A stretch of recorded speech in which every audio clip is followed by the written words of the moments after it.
আসসালামু আলাইকুম।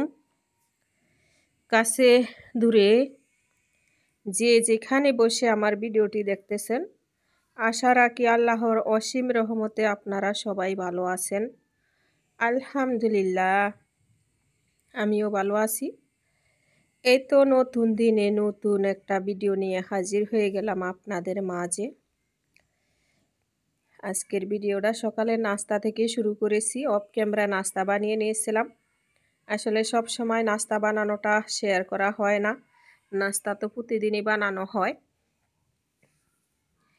তো তোহার বাবা সকাল সকাল একটু বের হবে, এজন্য সকালে ওনাকে নাস্তাটা বানিয়ে দিয়ে দিছিলাম। আলু ভাজি করছিলাম আর রুটি বানাইছিলাম। উনি খেয়ে ওষুধ খেয়ে বের হয়ে গেছে। তারপর আমি এক এক করে হাতের অনেকগুলা কাজ সেরে নিয়েছি, ওইসব আর ভিডিও করা হয়নি আপনাদের সাথে। তো একটু সিয়াসিডটা ভিজিয়ে রেখে অন্য কাজগুলো একটু সেরে নিব। তো চলে আসলাম ছাদে হাঁসের খাবার দিতে। তো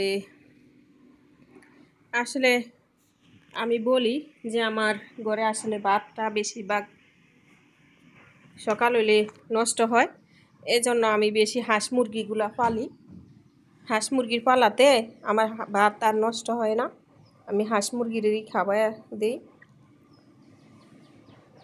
সকালে ঠান্ডা ভাতটা থাকলে দেখা গেছে আমার মেজো ছেলে বা আমরা দুইজনেই বেশিরভাগ খেয়ে নিই। তো আমরা খাওয়ার পরেও অনেকগুলা ভাত বেঁচে যায়, তো এগুলাই হাঁস মুরগিরে দিই।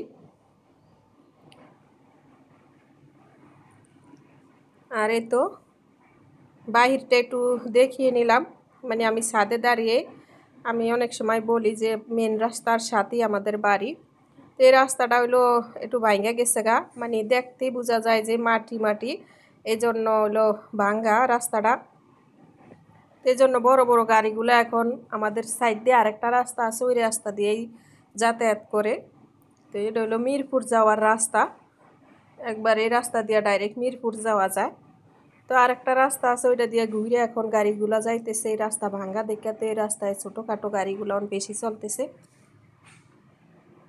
তাই তো ছাদের গাছগুলা দেখাইতে দেখাইতে আমার প্রিয় প্রিয় ভাইয়া আপুদের কাছে একটা রিকোয়েস্ট করে নেই, প্লিজ ভাইয়া পুরা এমন ধরনের কমেন্ট করেন না যাতে আমার চ্যানেলের ক্ষতি হইতেছে বা আপনারও হয়।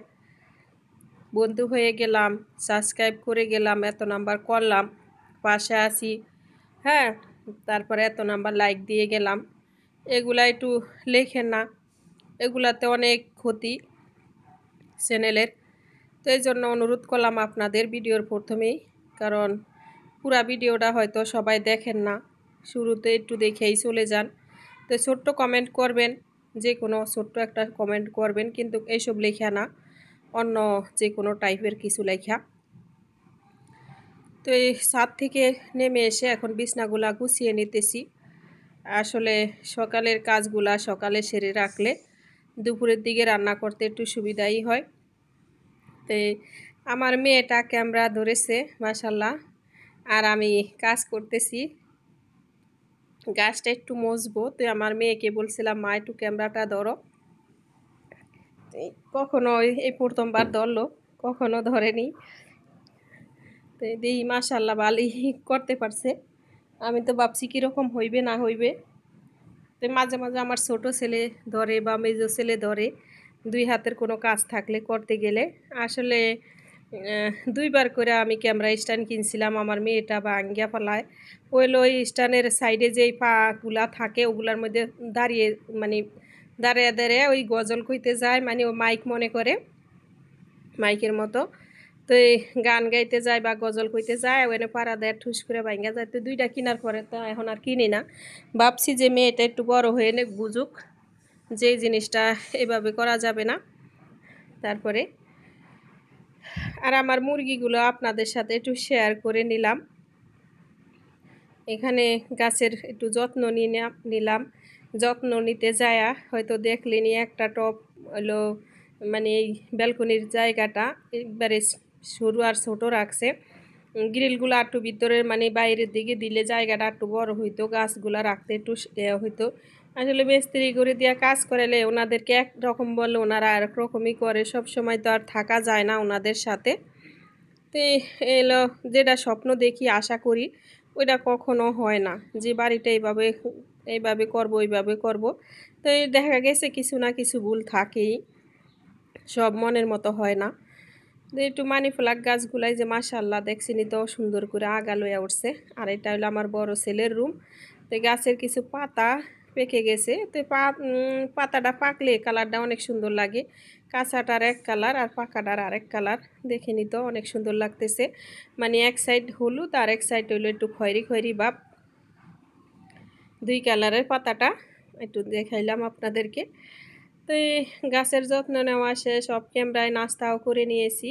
তো এর ভিতরে অনেক কাজই আসলে আমরা সেরে নেই, যেটা হলো শেয়ার করা হয় না বেশিরভাগ। যেটুকু মানে ছোট ছোট ক্লিপ নেওয়া যেটুকুলো হয় ভিডিও, ওটুকুই আপনাদের সাথে মানে লম্বা ভিডিও শেয়ার না করে একটু মিডিয়াম সাইজের ভিডিও শেয়ার করার চেষ্টা করি। আসলে যদি বেশি লম্বা দিই তাও মানে অনেক হয়, আর একটু ছোটোখাটো দিলেও দেখা গেছে কি কেউ ঢোকে আর বের হয়ে যায়, ওয়াচ টাইমটা আসে না। আর মাঝলা মানে যেটা হইলো 10 থেকে 11 মিনিটের ভিতরে ভিডিওগুলো, এগুলো দিলে তাও একটু মানে ওয়াচ টাইমটা একটু আসে। তো ছাদের থেকে কিন্তু আমি সবজি নিয়ে আসছিলাম, ওইটা আর আপনাদের সাথে শেয়ার করি নাই, এখন একটু দেখিয়ে নিলাম। কয়টা কচুর ডোকা, তারপরে 2টা বরবটি পাইছিলাম, তারপরে হলো কি বলে ধুন্দুল, এই মিলায়া তো এই সবজি দিয়া মাছ রান্না করব। তো দেখতে থাকেন ভিডিওটা, দেখতে দেখতে জানি না কোন কোন প্রিয় ভাইয়া পুরা এখনও আমার সাথে আছেন, ভিডিওটা দেখতেছেন, দেখবেন প্লিজ ভাইয়া পুরো একটা লাইক দিয়া ভিডিওটা দেখেন। আর দেখতে দেখতে যদি কোথাও কোনো অংশে আপনাদের একটুকু ভালো লাগে একটা কমেন্ট করে দিবেন। আর নতুন প্রিয় ভাইয়া পুরা সাবস্ক্রাইব করে আমার পাশে থাকতে পারেন, আমাকে সাপোর্ট দিতে পারেন, আমিও আপনাদেরকে সাপোর্ট দিব। আমরা একে অন্যকে সাপোর্ট না দিলে কেউই এগিয়ে যাব না, সবাই সবাইকে সাপোর্ট দিব আর একসাথে এগিয়ে যাব ইনশাআল্লাহ। আসলে আমাদের সবাই সবার সাপোর্টটা খুব দরকার, বিশেষ করে আমরা যারা নতুন ওদের ওয়াচ টাইমটা অনেক দরকার। এজন্য নতুন প্রিয় ভাইয়া আপুদের কাছে অনুরোধ করব, যারা ওয়াচ টাইমটা ফুল ওয়াচ করতে পারেন নাই, মানে ফুল করতে পারেন নাই, একটু আমার ভিডিওটা ফুল করে দেন, আমিও আপনাদের ভিডিওটা ফুল ওয়াচ করে দিব, তাতে আপনারা আমার দুজনেরই লাভ। এই জন্য সবার কাছে অনুরোধ করব, আমি প্রিয় আপুদের ভিডিওটি ফুল ওয়াচ করে দেই। এজন্য সব আপুদেরকে বলবো প্লিজ ভাই আপুরা ভিডিওটা একটু ফুল ওয়াচ করে দেন দয়া করে, কারণ আমার ভিডিওটা খোলার 3 মাস হয়ে গেছে কিন্তু ওয়াচ টাইম একদম কম। এবারও মনে হয় মানে আমার আগের অনেক প্রিয় আপুরা আছে যারা আমাকে চিনেন, যে আমার আগের একটা চ্যানেল আমি বন্ধ করে রেখেছি।